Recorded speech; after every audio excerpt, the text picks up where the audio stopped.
Well, good morning, Team UA. This is your teammate, as you can see. And this is Saturday morning, and hopefully, all of you guys are having an opportunity to maybe sleep late or at least not have to be obligated to go to work. Well, I know, Eldred, you're a barber, and Saturday is the big day. So I know you're in the shop and you're putting those master cuts on your clients. But anyway, good morning. Just wanted to come on here briefly, and y'all know how my brieflies can be. But hopefully by now, all of you have had the opportunity to view the video that I put out in preparation for us um, starting the workbook lessons in A Course in Miracles this coming Monday, January 10th, where we are going to, as a team, utilize this workbook lessons for students out of A Course in Miracles to help us in our mind training and in our renewal process and our rejuvenation efforts to bring our minds into alignment with the light. And when we say the light, we mean everything that is real, everything that is of God, and everything that is true about us and about our relationship with one another and our relationship with the world. And so this is just a follow-up. If you have not listened to that instructional recording that I made and is posted on GroupMe, please make sure you listen to that before tomorrow, before our meeting on Sunday night, because we will be addressing some of the items there on tomorrow, and want to make sure everybody is, is aware, prepared, and that we get the very most out of our commitment to do this. So again, if you have not listened to the video that I posted on GroupMe, I think it was either Tuesday or Wednesday, maybe Tuesday, where I gave specific instructions on preparing for this 365 lessons that we're all going to go through together. Please do so. And hopefully you're listening to this video. So I just wanted to do just a brief follow-up to reinforce the highlights, so we all are clear and understand why the investment. Why are we investing, this time and efforts using this workbook, or is it even really necessary? Well, no, it's not necessary. But we feel as a group, as a team, that if we're going to do our very best, we have to be our very best. And to be our very best, just like any other master or expert or professional, they work on their craft all the time to get better, to be better, so they can be effective in what they're doing.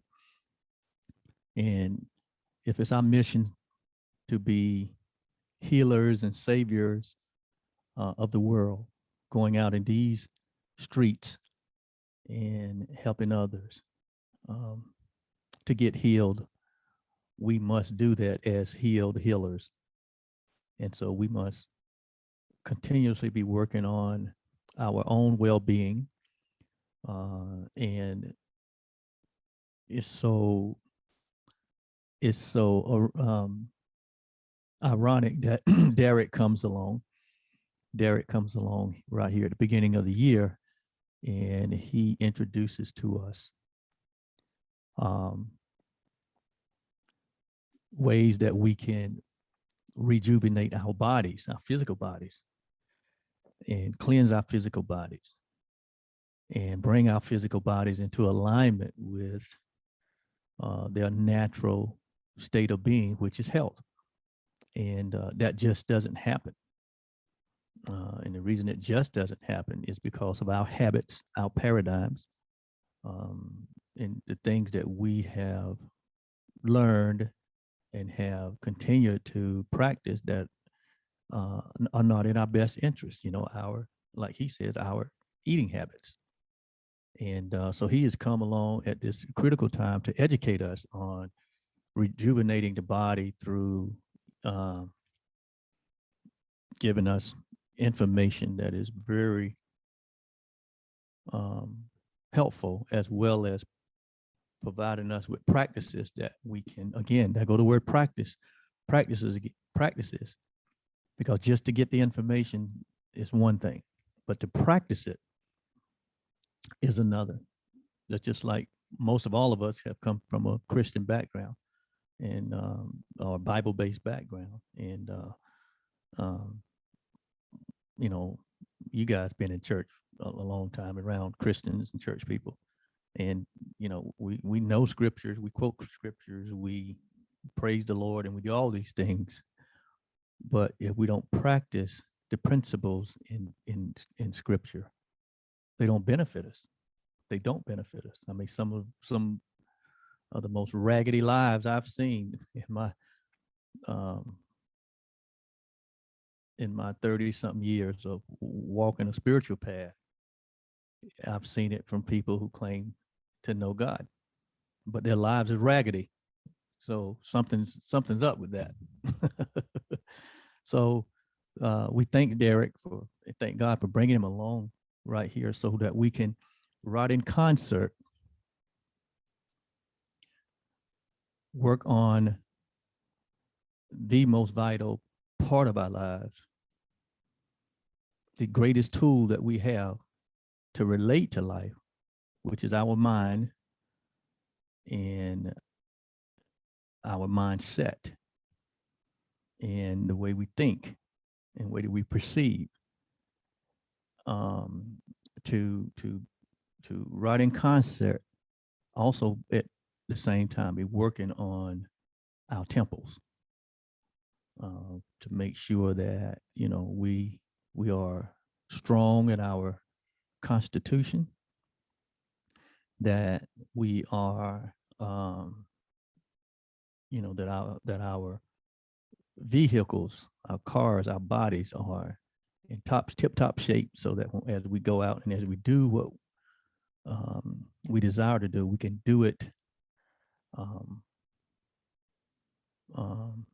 in joy and in health. So thank you, Derek.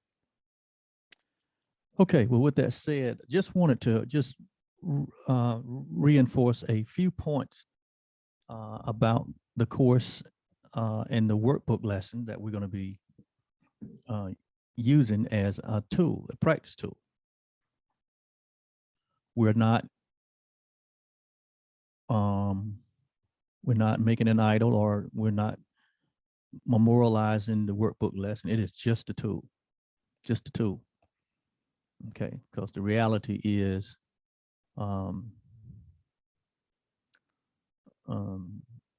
there's nothing outside of us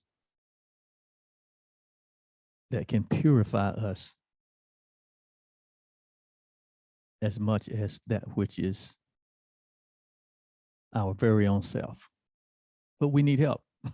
So there's tools here to help us, and this is just a tool. So if you remember from the earlier video, I mentioned that we're going to start Monday, January 10th, and your responsibility will be to each morning. So on the 10th of January, we're going to start with Workbook Lesson One, which is, again, located about halfway through this book. If you open about halfway through the book, you'll see where the section starts with the workbook lessons table of contents right after the final chapter of the text. It's about halfway through the book, and then there's like 10 pages of the lessons and the name of each lesson, which represent the theme for each lesson. Like the first lesson is going to be nothing I see means anything. Nothing I see means anything. And so that will be the first lesson. But there's an introduction to that, and then there's the first lesson, which is in part one, which is on page 3, and we'll start with that lesson on Monday. And basically on Monday, and I highly recommend you do it first thing in the morning. And I explained why in the first video. First thing in the morning, because you want to make yourself a priority. Because if you get out that door and get into the rat race during the day, every excuse will come up why you can't take 15 minutes, 10 minutes, 30 minutes to sit down for a preparation time of meditation and prayer for yourself, to prepare yourself for the day, and should be done first thing. And so ideally, you'll get up, and hopefully you're already using some time in the morning for quiet time for meditation and prayer. And then this becomes your devotional. This becomes your meditation. So you'll read the first, it's only one page. You'll read lesson one, nothing I see means anything. And then at the end of the lesson, there's a practice. It says, we'll do this twice a day, no more. And so just follow the instruction and keep the idea. And the whole idea is to keep that thought in your mind during that day. That's your meditative thought for today. Okay. So the whole idea is, as you go through your day, and, we all know when we are being triggered or challenged, we go back to this thought for the day to bring us back center, bring our thinking back in alignment with what is true, what is real, what is lovely, what is of a good report. The Bible instructs us to think on these things. Okay, because because thoughts are gonna always be running 24/7. You already know that. There's never a time that you're not thinking. So if there's never a time that you're not thinking, and what you're thinking is going to determine what you experience, then it's very important that we be vigilant, that we pay attention, that we notice what we're noticing, we notice how we're thinking, because eventually how we think is how we're going to eventually feel, and how we feel eventually how we're going to act, and how we act will determine the results and the experiences in our life. That's how it works. It's very, very basic, progressive reality. Everything begins in the thought. Everything is created twice, first in thought, then in form. Okay. So instead of us trying to change the form, the outward appearance, or the outward situation, or the outward relationships, we understand that as a master and as spiritual beings, we operate in the spirit. So spirit is in the realm of our thought life. And so we go to the source of the problem, or the source of the creation, to make changes where you can. When something gets out in our life that's out of order, it is very hard and difficult to change it. It's like a tree. When a tree grows, in its first year or two, when it's small and limber and, brittle and fragile, we can easily uproot it, cut it down, whatnot. But once a tree has grown and it becomes this giant, big tree, it's going to take some energy and effort to get that tree to the ground. In the same way, in our life, it's much easier to change the way we think, to align the way we think, to adjust the way we think, than it is for us to try to fix some outward conflict, some outward manifestation that has already took root because of, in the process. That's what we thought of. That's what we thought about. And that's what we brought about. Okay. So this is going, that's why I love these workbook lessons, because it takes you to the source of the creation, or the source of the manifestation, or the source of the, what we might call a problem. And that's where a problem can really be fixed, at its very source, which is the thoughts that brought it about. Because whether you have embraced the reality or not, everything is, again, created twice. First in thought, in the invisible, and then in form, in the visible. Okay, so a unskilled worker will work only in the physical, in the natural. He's unskilled, not knowing that the root of it is in the invisible. So as masters,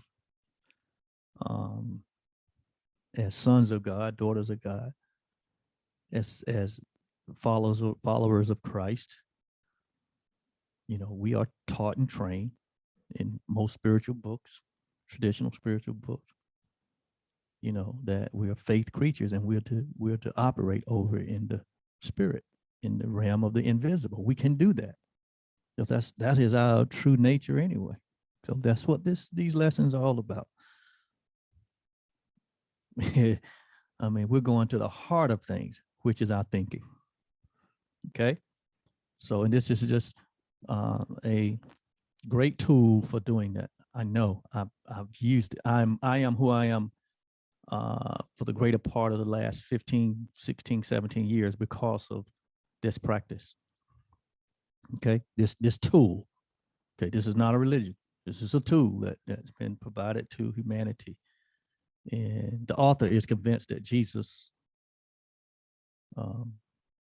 convinced that Jesus was the voice she heard to take down and to dictate the notes or the inspiration that came to her. That's why you won't see her name on this book, because she knows it's not her own thoughts, it's not her own idea. This is way beyond her. In fact, she wasn't even a religious person. She was an atheist. When she first heard the voice, "This is a Course in Miracle, write this down." That's how this book came to be. So I'm convinced too that this was the voice of Jesus that she was hearing, instructing her on providing this tool for humanity to help bring more clarity to our reality. Okay. So it's not about a different religion or another religion or competing with a religion. This is, hey, this is God trying to get a boat to you, trying to get food to you, trying to get, you know, shelter to you, wings to you, abundance to you in the form that is needed. This is just one form. It's not the form. Okay. And I thank God for it. And I know you're going to think you guys have already been the benefit of a lot of the ideas that come out of the course. And we just want to get all the good out of it. All right. So we mentioned that in Untrained, I mean, the workbook in the introduction, it talks about initially that an untrained mind can accomplish nothing. And that's a bold statement when it says it can accomplish nothing. Because most people I know, their minds are not trained, but they're accomplishing things. But of course, the workbook said it can accomplish nothing. When he says it can accomplish nothing, can't accomplish anything that is eternal. Anything that is eternal or real. Okay. And then it also mentions in the introduction it makes two statements about the purpose for this workbook. And I just want to revisit that so that we have clarity on the purpose of the workbook and our participation in it. It said, it is the purpose of this workbook to train your mind to think. It's the purpose of this workbook to train your mind to think along the lines that the text set forth. So it is all about training the mind to think in a specific way. And if you go back to the basis of the course has said that it is the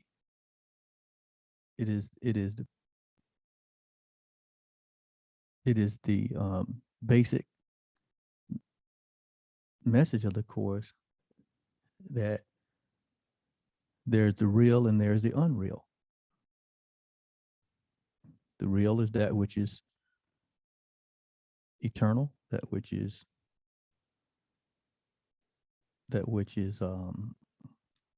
unalterable, can't be changed, it's timeless, it's inambiguous, meaning it can be applied across the board. It's non-situational. And then it says the unreal is that which is perceptual, meaning it's subject to change. It's not stable, very unstable. And so the purpose of the workbook is to help us train our mind along the lines of that which is real. What's real about you? What's real about me? What's real about God? What's real about this world? What's real about our relationship to all of this? Why is that important? Because it is only in reality that we find ourselves, our true self, our true nature, which is happiness, peace, and love, which is in turn expressed in joyfulness. It's expressed in creativity, and it is expressed in resourcefulness, abundance, health, so again, the purpose of the workbook is to train us to think along the line of what is real, what reality is. And then it makes another statement, says the purpose of the workbook is to train your mind in a systematic way. So the systematic way is we'll do one lesson a day for 365 days. That's the systematic way. Okay. It says the purpose of the workbook is to train your mind in a systematic way to a different perception. Perception has to do with how we see things. And the way we see things is based on our lens, our perception, our point of view. A lot of it's based on our conditionings, our belief system, our upbringing, our exposure. And so we look through the eyes of that and we perceive or we interpret what's happening outside of us. It says that the purpose of this workbook is to train us in a systematic way to a different perception of everyone and everything you see. Why? Because it is in our perception, in our interpretations, they determine our experience. And all of us have been trained in this Western world system. I mean, we go to school 12 years. They require us to go to school really 14 with kindergarten. They require you to go to school 14 years and be trained in this systematically, because you go 2 years of kindergarten and then you go to grade school for, first through the 12th grade. So they systematically in this Western system that we live in, called America, they systematically train you for 14 years. They condition you in a certain way of thinking, a certain way of training, a certain way of perceiving. Based on what? Is it based on reality or unreality? It's not based on reality. It's based on a system that have been put in place and been in place for hundreds of years to have us think, democratically, or think, as capitalists. And you have seen where that has gotten us for over 200 and something years in this nation. And then prior to that, all the other generations, civilizations, nations, they had a similar system in place to train their citizens and to think in a certain way in alignment with whoever was in power or what government was in power. But that training of thinking was not based on reality, but based on a system that was not based on equality. As you can see in all those civilizations, only a small few prospered, only a small few ruled the nation, ruled the people. And that was by design.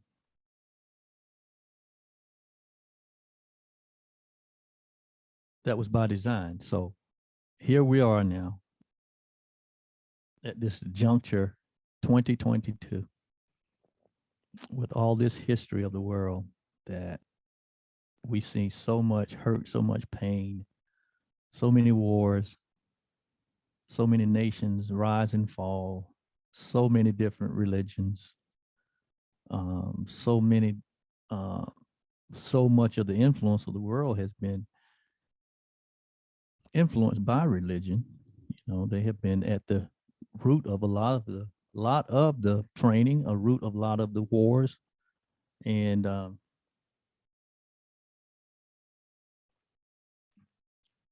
here we are in this moment in time, waking up to a reality that, hey, this old thought system of separation is destroying us. It's destroying me, and it's keeping us from the happiness and the peace and the awareness that we could be experiencing, that, the kingdom, like I said, kingdom thinking, or like Jesus said, I came that you may have life and have it more abundantly. Well, what does abundant life looks like? Okay. So James said, I wish that you would prosper and be in health, even as your soul prosper. What is your soul? Your soul is your mind, where the seat of your thinking. So soul prosperity goes before any other prosperity, even physical health. It says, I wish above all things that you prosper and be in health. Okay. Even as your soul prosper, or in direct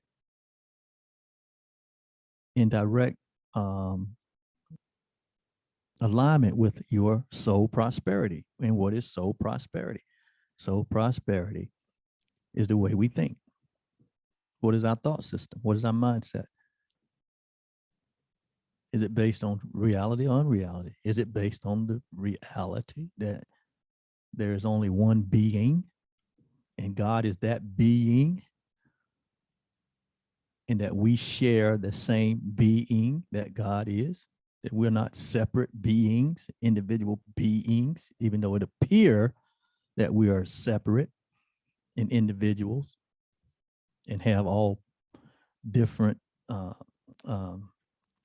entities. We're all separate entities with our own mind, our own private thoughts, our own private way. There's nothing private. If we live in the light, we are a part of that being that is the light. That's why you hear scripture say there's nothing hidden from the light. There's nothing hidden from God. There's nothing hidden from you. You was there all the time. You was doing it, being it, saying it, sharing it, thinking it. But that's because you can't help yourself, because you are a part of that shared being. We are part of that one being. And when we realize that that one being is all light, and that everything that we do is in the light, now I'm getting into the first, second, and third epistle of John, where it talks about that light. Walk in that light. He said, if you walk in the light, as Jesus was in the light, you will have fellowship with one with another. If you walk in the reality of our shared being, if we walk in that reality that there is but one being, and we share that being, that is such good news to me.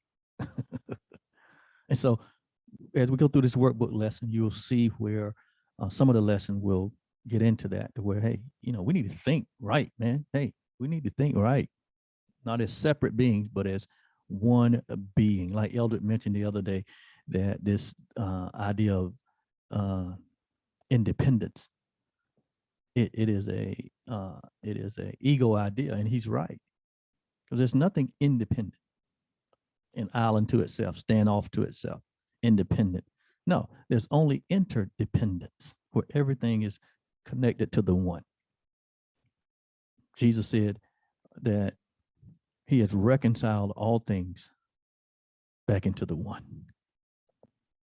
That's interdependence. That means that our strength, our life, our hope, our vitality, our wisdom, our insight, our joy, our pain, everything is from the one source. And that's such great news. Great news. So anyway, see, I'm just getting cranked up, so I better stop. Anyway, guys, have a great Saturday.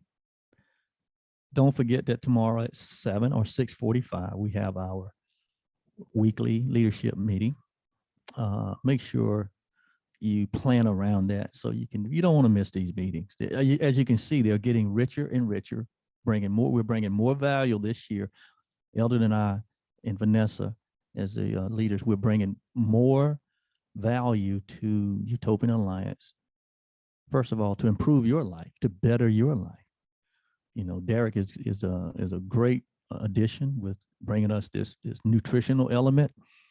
And, it's all about us, living balanced life and not being just, religiously crazy. We've all done that. And that's just as unproductive as the atheists. But no, we want to be balanced. We don't want to walk in a false balance, but we want to walk in the equality, in an equanimity, that people can really see the light that we are. And it opens their mind to wanting the help that they need, wanting to know the truth about who they are, wanting to wake up from the darkness of separation. So anyway, so tomorrow, 6:45. And then those of you that are part of the orientation tomorrow, I think that would be, Derek and Cavante and Regina and Sakura. And I don't know who else. I don't know, maybe Terrence needs to go through the orientation again too. I don't think Terrence may not have gone through it, but Terrence needs to be included in that, Wanda. So that's tomorrow at 6 o'clock. And you guys should be getting a separate invitation to attend the orientation tomorrow. And then we'll have our meeting at 7, which we'll go over. Eldred's going to be talking to us about the vision for UA for 2022. And then we'll spend some time, again, prepping for the beginning of our journey through the Course in Miracles workbook lessons. And I'm so excited about that. Thank you so much for listening. We'll see you on tomorrow. We love you. And remember, one person at a time. And that first person has to be you. You have to be strong. You have to be whole. You have to be healed. And the good news is you already are. You already are.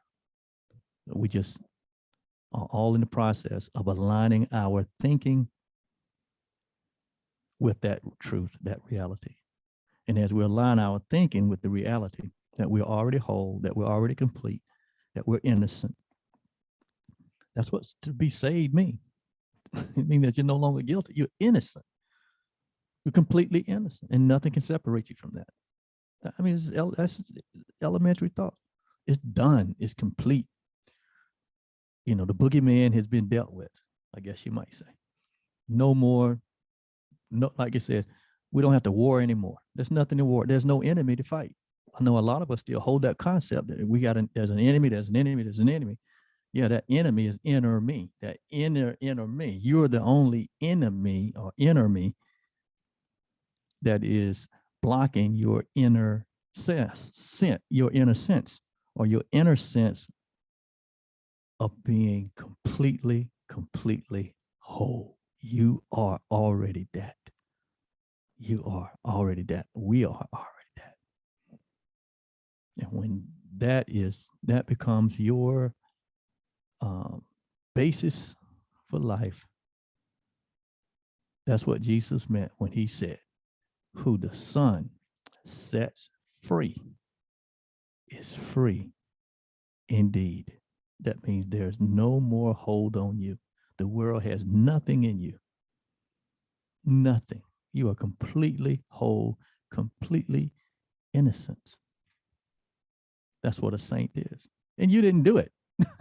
That's just that's your nature. That's the way you was created from the beginning, and that has never been changed.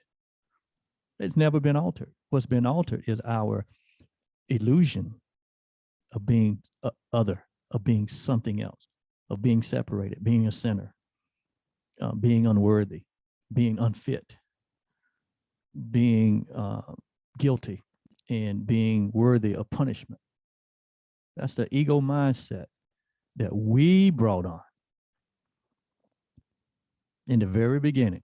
It's been passed down through Adam. We brought this on in the very beginning when Adam thought that he had done something that was so bad that he was no longer this pure self.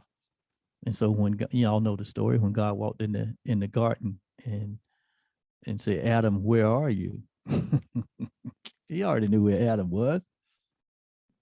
He already knew where Adam was. He said, Adam, where are you? And Adam hid.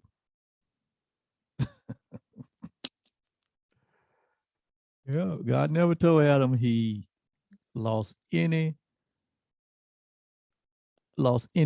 Never told him or her that they were bad guys. They had committed the unpardonable. Never told them that. Adam said we are naked. That was his own idea. That was an ego.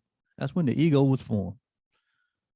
Ego basically meaning separation from God. And that's when the ego thinking began. And all that been passed down through all these generations and generations. And now here we are, you know, the good news is 2,000 years ago, God manifested himself in the flesh to come where we thought we were and lifted us back up in our thinking to the place that we never fell from. That was Jesus's whole purpose for coming. Because we thought we had fell from grace, when in reality we remained as God created us. And when we did fall in a sense that in our mind, in our thinking, in our own thinking, we gave God's thinking up for our own thinking, called the ego. And so we was living this illusionary reality that we were separate from God, and God was on the hunt for us because we had to pay the debt. It's like a Steven Spielberg movie to me when I look at it now. That's why I laugh. But there's a lot of people still trapped in that reality. They're trapped in that thought life. They're trapped in that belief system. Good people, good meaning people. I mean, we even got, let me be honest with you. Most preachers still believe in that thought system. And they're supposed to be leading us to the way of salvation. Nada. And you see where the condition of the church and the condition of the thinking mind, not only just the church, but, other religions that teach the same separation message, the Muslims and all the other Western, theologies that believe in separation. But you got a lot of Eastern religions that don't believe in separation. A lot of the Eastern religion has to do with we're one. It has to do with oneness. The foundation of the message that we're one with all God and all creation, and all things are pure. And that's an affront to the separation message. But we don't need any of that. We don't need any of that outward religion. We don't need any of that. If you just sit quietly with yourself and finally get the mind to settle down within your own self, you'll come to know that there is but the one. Without a book, without a movie, without a message, without a story.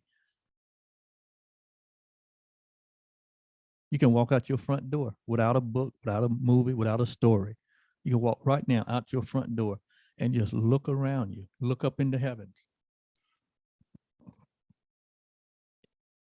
And your true self will tell you, without a book, without a message, without any past knowledge of any stories or books or religion, just everything clean. If you just took your pure self out your front door and looked around you, your pure self would tell you